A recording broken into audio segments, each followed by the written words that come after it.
Hello, everyone, and welcome to today's webinar on group or team coaching. Thank you so much for being here. Definitely looking forward to the conversation today. I do want to very quickly make an apology. I am struggling with my voice, so if it's a little raspy, please be understanding and forgive me for that. We have a quick 30 minutes to talk group or team coaching. The plan for the conversation today includes covering when group or team coaching makes sense, how it is different from facilitation or training, digging into some of the tips and techniques for getting results with your group or team coaching, and then, of course, reviewing some resources for you.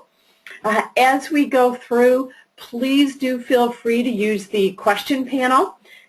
Enter whatever questions you have. Many of you did enter questions when you registered, and I have those and will work very hard, number one, to incorporate answering your questions in the presentation. That will work for a lot of them. And then also to make sure that I'm answering additional questions that do come up as we go. So, group or team coaching is, bottom line, a benefit to your client. For them, sometimes it makes sense because they have a group or a team that is going to be better served by working together. Sometimes it's simply cost effective. It's a great business builder. Whether you're doing coaching part-time or full-time, it's a service that you make available because it benefits your client and because it builds your business. For example, sometimes coaches will offer packages that include an individual coaching session and a group session. Sometimes coaches will use group coaching as an offering to invite people in to begin to experience coaching, and then they later on become individual clients. And sometimes you have individual clients who have reached a point of success and achievement, and this becomes a maintenance tool for them. So there are many, many ways it gets used. In terms of making sense, from a company perspective, what it means to them is that they're going to increase both the individual and the team results. They're supporting achievement of goals and event objectives on both levels. It's also a tool for them to enhance employee engagement and productivity. Perhaps you've done some of the research or seen some of the studies. The more individuals are engaged in how they do what they do in contributing and adding value, and the more they know that they are, in fact, adding value, the more they are engaged and the higher their productivity. I'll give you just a few quick examples. There was actually one research study that looked at workers' comp complaints and found that the number of complaints went down the more people had control over how they did what they did. You've probably seen the studies that Gallup poll did, for example, on the number one reason people leave is because of their boss, and some of the other research. Group coaching or team coaching is a way to really engage people and move past that. It taps into a very effective and proven method of long-term development. And this goes back to the research on coaching itself and how effective it is. There are a multitude of studies out there. They range in the 500 to 700% return on investment for most of them with coaching. Group or team coaching is also a way to navigate change and to do that in a very collaborative way. Group and team coaching, additionally, uses the economy of scale. You're engaging more people at one time, so the cost effectiveness there. It is used for skill enhancement. It's used for resource identification, and it is also used to create best practices within an organization and what they're doing. Group or team coaching actually empowers everybody in the group to learn from each other. It engages everyone for the benefit of everyone, and it enhances individual growth. Group coaching as separated from team coaching, and this is actually, a couple of you had questions on this. What's the difference between a group and a team? So let's give working definitions. When you have a group, you prepare for it, you facilitate it. The group itself is people who have a common interest. So for example, if you're a coach in business for yourself, you have multiple clients. Some of them work for themselves, some of them work with inside organizations, etc. And if you put them together for a coaching experience, that's a group. When you do that, it is important that they do have a common interest. So for example, if I have one client that is going through a divorce, I have a different client that's starting a business, I have a different client that is launching their career, I have a different client that's going after a promotion, I have a different client that really wants a sounding board, etc. Yeah, there's no common focus there. They all are working on very different things. So that's ineffective in terms of being a group. Alternatively, based on what your coaching niche area, group coaching is very powerful. So think, for example, if I'm a career coach, having a group coaching session around career coaching makes a lot of sense. It means I can have a larger number of people together at one time, and we can focus on a component or multiple components of their work as far as their own career. For example, a group coaching session on job search strategies, or a group coaching session on interviewing, etc. They have a common focus, so we have topics that we can talk about together. This is going to be different from team coaching insofar as the team is a group of people that work together on a particular project. Very often, most common actually, they're all working inside the same company, and they're on a project team. Perhaps they are on a team for making some of the changes, developing new processes, etc. It is possible to have team coaching when you have a couple of companies that are working together on something. For example, companies that are collaborating, or in some cases, actually companies that are working with their vendors in terms of accomplishing something. The bottom line is they all work together. So instead of it being driven by a common focus on what they're working on, it's got the focus, and it's because they're working together whether or not you're going to do the team coaching with them. Now, how is group or team coaching different from some of the other roles that are out there? So, for example, a trainer. A trainer is teaching. They're providing information. This is very, very different than coaching. As a trainer, before you put together a training program, you're identifying what are the objectives. Hey, what's the gap? What is it that people want to learn? What information do you want them walking out of the door with? And also, what skills are they developing? So once you've identified the objectives of the training program, it's a matter of developing the training itself and then delivering it. After you've delivered the training, provided that information, there's very often an evaluation of the skill level achieved as a result of that training, and then where appropriate, you're providing additional training. The facilitator comes in, and they're there for a very specific purpose. There's an outcome that's desired in the process. So the facilitator actually knows the end goal. Their job is primarily to manage the group, to give them options moving forward, and then to make sure they're working together on that defined objective. Alternatively, a coach, and start with the definition that comes from the International Coach Federation, and it's a great definition. A coach is a strategic partner. The coach empowers the client, whoever's being coached, so that they clarify goals, create action plans, move past obstacles, and achieve what the client chooses.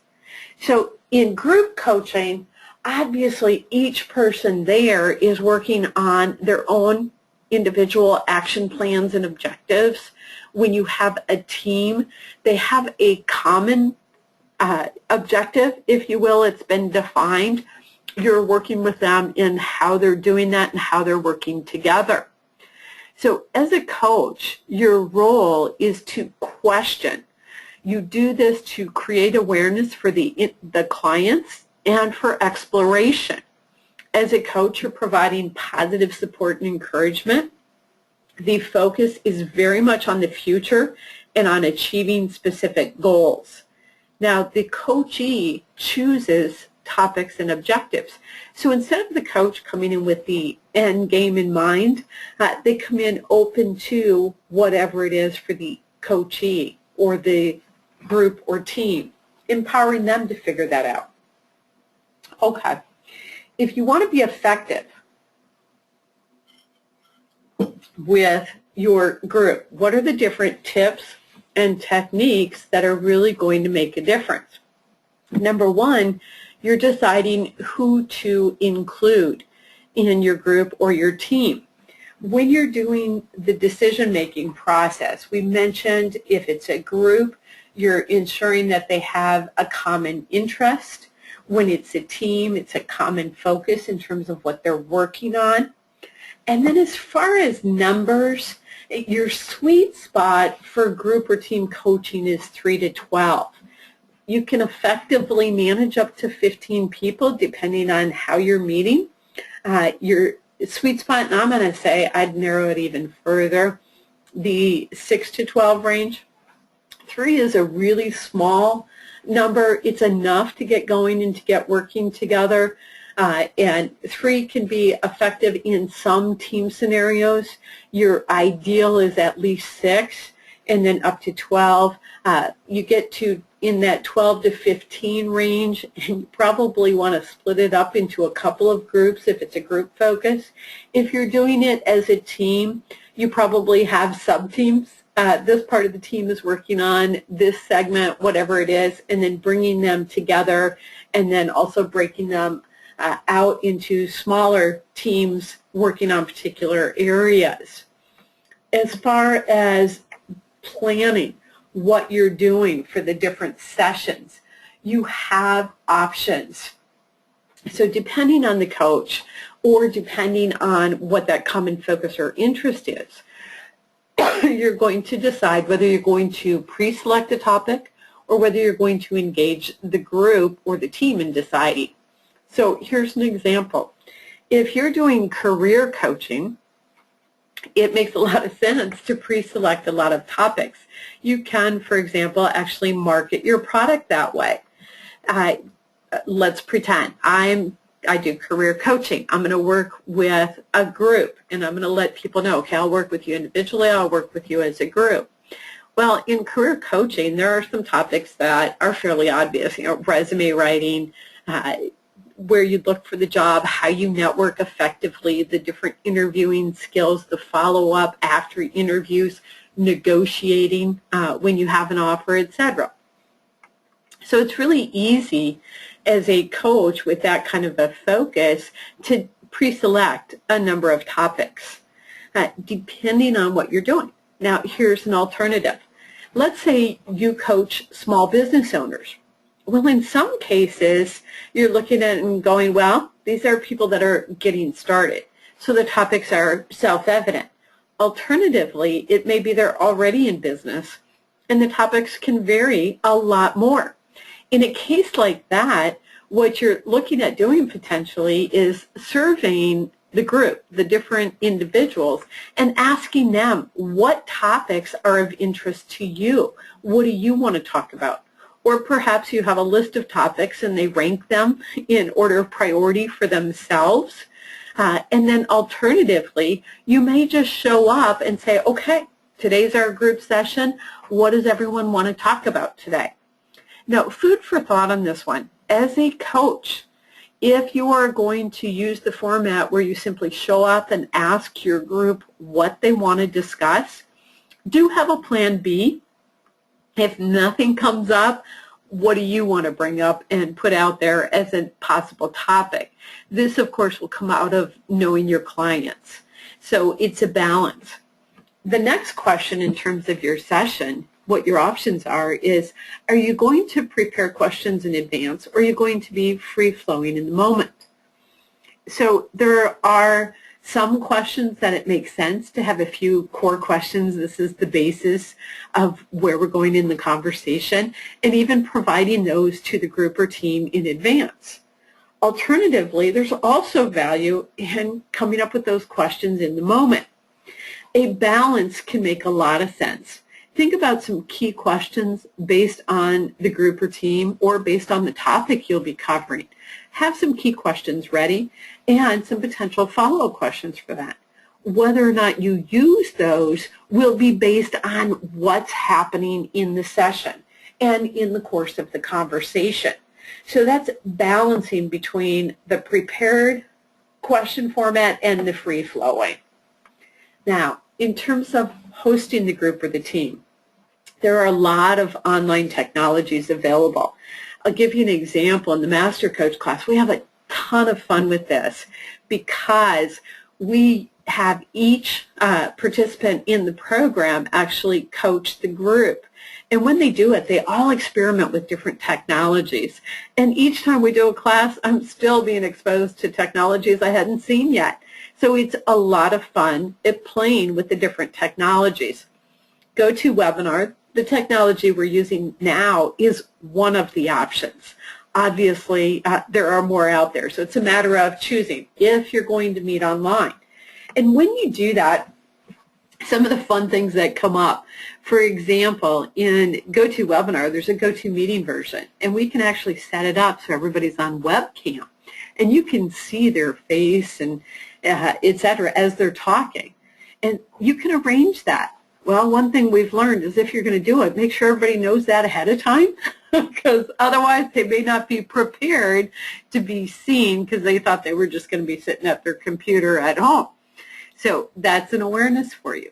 Another awareness with online technology is what people are to expect and be prepared for. So some people have speaker and microphone on their computer, some people don't. Some people can call in on a phone. Some people are in locations where that's not realistic for them. Does the technology support all of the different alternatives? And when you're researching different technologies, take time to practice and experiment.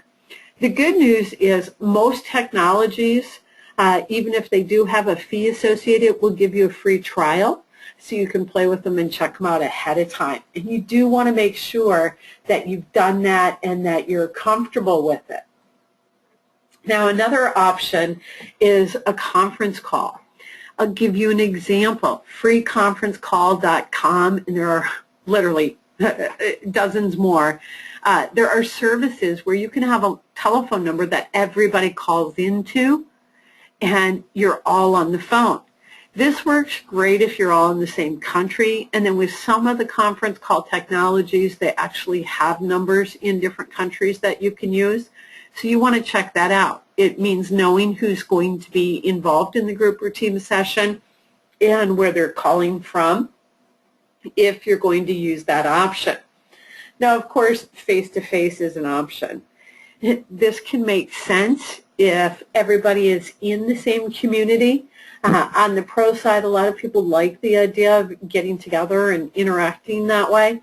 On the con side, of course, logistically, it does require having a space. It also means time for people to commute to and from the coaching session. So there are pros and cons. Think about what makes sense based on who your group is. An example I'll share with you is I find a lot of business people really like the idea of an online technology, because if the group coaching or team coaching is going to start at 10 and end at 11 or whatever it is, it actually starts and ends at that time. If they're meeting face-to-face, it means, oh, well, you know, that 10 o'clock requires them leaving at 9 or 9:30 to get there, and then it takes them until 11:30, 12 o'clock to get back. So it's a much larger time commitment. Alternatively, sometimes, for example, in career coaching, people really value the personal connection when they're face-to-face and connecting with other people going through the same thing. So think about pros and cons from the perspective of your individual clients. Now, other thoughts, your coaching competencies and managing the time. So when you went through coach training, for those of you that have, or if you're thinking about it, part of what happens is you're developing your competencies, and when you're doing your practicum for your coaching sessions, as a coach, you're managing how much time you have. Well, this applies in group or team coaching as well. The time involved, part of that is knowing, okay, I'm going to have this number of questions that we're going to discuss, or this is what we have to accomplish, and being comfortable with jumping in and saying, okay, we're getting off track, pulling it back, etc. The competencies I'm going to dig into further. We're going to go through all 11 competencies and just a quick tip on how that applies as a coach for that group or team. Prior to that, I want to pull up some of the statistics. So earlier we were talking about the impact and the benefits. Let's dig into that a little bit. So for example, a study that was done through Manchester talked about coaching improving relationships. For supervisors with their direct reports, it was 77% that were citing that improvement. People with their immediate supervisor, 71%. As far as with peers, 63%. Less of a factor with clients, and chances are that's because most businesses have that focus on client service anyway. As far as on the job, a 67% increase in teamwork, 61% in job satisfaction, and 44% in organizational commitment. So really insightful just in terms of some of the qualitative impacts people cite. Seeing productivity up by 53%, quality of work up by 48%, the organizational strength being increased, profitability increased, customer complaints reduced, and costs reduced. And a big part of what's behind this change and this impact in these studies is the ownership of what people are doing. Well, that ownership speaks to the coaching process itself and to the coaching competencies. So there are 11 core competencies for coaches. Each and every one applies both individually with your clients and when you're doing a group or team coaching session. So think about that application and what it means. We talk about ethics. Well, the International Coach Federation publishes a code of ethics, and in there talk very specifically about confidentiality. This is such a big factor because people are hesitant to talk openly or share if they think that it's going to go further than that conversation. So establishing that on the front end. Well, with a group or a team, how do you do that? Obviously, as a coach, you can control yourself. Can you really control other people? So it's the awareness, it's having the conversation with everybody on the front end, getting people to commit to protecting the confidentiality of each other. Can you control it 100%? Unfortunately, no, because it's other people involved. So what you can do is talk about it and talk about the pros and cons, etc. It does mean awareness for you as a coach that, yeah, people will filter what they're discussing as far as having a group or a team involved in the conversation. As a coach yourself, obviously you can protect that confidentiality. Now, the agreement that you have. Many of you use agreements with individual clients, and now you're talking about having an agreement with a group. So having a more generalized form, if you will, and then also for each session that you do, For those of you that have gone through, for example, the Master Coach training level, one of the things that you did is the coaching sessions themselves involved having the client choose during that session what their focus is. If you are pre-selecting topics in a group or team setting, the key to it is how are you still giving them choice in terms of what they do with that topic. And of course, when you give them the choice of what the topic is, that's inherent in what you're doing. The trust and intimacy competency is incredibly important. As a coach, you can do so much to support this with the group and the team. One is making sure it really is a safe place. So that means if somebody says something and someone else starts attacking it, you neutralize it. It's effective management of the group dynamics. It means that as a coach you model that openness and that acceptance, and it means that you invite people to say things to you as a coach as well, and you are open and accepting with it. Your presence in the group or team setting means in the moment with them and dancing in the moment. So perhaps you have that prepared topic and you're finding that for the group or the team right now, it really makes sense to go somewhere else, or to subdivide that focus, that topic, and go into that. Really being comfortable with going where they want to go and adjusting to them in the moment. In coach training, we talk about listening skills, another one of the competencies. So very intentionally listening and then rephrasing. This is powerful in a group or team session, just like it is with individuals. For the group or the team, it validates the individual who expressed it. They know they've been heard and understood. And for everyone else there, there's a better understanding because you rephrased it. So very, very significant. You do, as a coach, want to continue to keep the questions short, simple, and open, just like you do with individual coaching clients. That's where you get those powerful questions. You want to model the succinct and respectful language so that it's clear and direct, and ask for that of the other participants as well. You create awareness in this process through the exploration. So when you're asking those questions and making sure it's a safe and open environment for people to start brainstorming, sharing ideas, etc. Designing actions is an interesting thought for you as far as a coach. So sometimes you have individuals designing their own individual actions.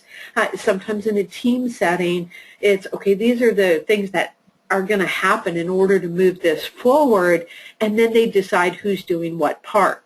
In either case, you really are empowering that individual ownership of those actions. The planning and the goal setting, very similar in concept. It's empowering them to really own what the plan is, what the goals are. Another competency is progress, and it refers to managing the progress and the accountability. So we manage it, and we also celebrate it. Now, in a group or team, what that means is having people, for example, share some of their small successes or small wins, and the big ones, of course, too, and really taking a moment to acknowledge that. It also means asking the group or team, okay, how do you want to manage accountability? How do you want to support each other on accountability, etc., so that it really is theirs, and you're setting them up. Now, recognizing that we are running up on our time, I'm going to very quickly share a couple of resources that are available to all of you on these topics, and then I want to give you some time, make myself available to you if you want to discuss it further. So first off, of course, is the International Coach Federation, and their website is coachfederation.org. Lots of great information. This is where you can find the full write-up on the competencies, the full code of ethics, etc. So a great resource, and they do offer ongoing programming, etc. So great information there. The Center for Coaching Certification, where we offer training. And the Master Coach training in particular is where we dig into the group or team coaching and have everybody doing that. It's a fabulous takeaway and very often one of the favorite parts people have of the program. The Center for Coaching Solutions is available to you for outsourcing if you want a consultant that can help you start and run a program, or if you want the training coming to you, and then of course for actually providing the coaches that can do the individual and or group coaching. Some of the resources available through this: there's a blog with articles on many of these topics, related topics consistently. The books that are published each year, the free webinars just like this one. We're also available for a quick check and for outsourcing. So if you are interested in subscribing to the blog series, there's a direct link to it on each of the websites. Our books are published annually. There are currently 4 of them out. Each book is totally unique and different.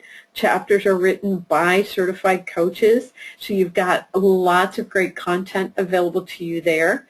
We do a free 30-minute each month and a free 60-minute every other month. Sign up for the newsletter, make sure you get the advance notice of those, and of course they're listed on the websites as well. I do want to let you know I'm available to you. If you want to call or send an email, hey, I've just got a quick question, want to check in on something, whatever it is, feel free. Alternatively, if you want more time, give me a second. I'm going to get there too, because we're going to cover that. Outsourcing. Center for Coaching Solution offers, as I mentioned, the consulting, the training, and the coaching services. In terms of time for you, I'm going to give everyone that's here on this call, if you wanted, a free 30 minutes. And so that's coming up. Now, how are you going to move forward? Well, take advantage of that consultation if you want it. Choose resources that make sense. Plan your process. Implement your strategy, and that moves you toward achieving your results. At the close of the webinar, what I'll do is load this on our YouTube channel, and when it's available there, I will send you an email letting you know it's available on the YouTube channel, giving you a direct link to it. In that email, I'm also letting you know that if you want a free 30-minute consultation, whether it's with me or one of our other business development professionals on the team, let me know, and we'll make sure that scheduling that happens for you. I do believe that we were effective in covering the questions that were coming in and that were submitted in advance. I appreciate the comments I'm getting in the question panel. Thank you also. Thank you for being here, for your time and interest, and thanks for your patience with my scratchy voice as well. I look forward to hearing from you in the future and being of service. So thank you, everyone.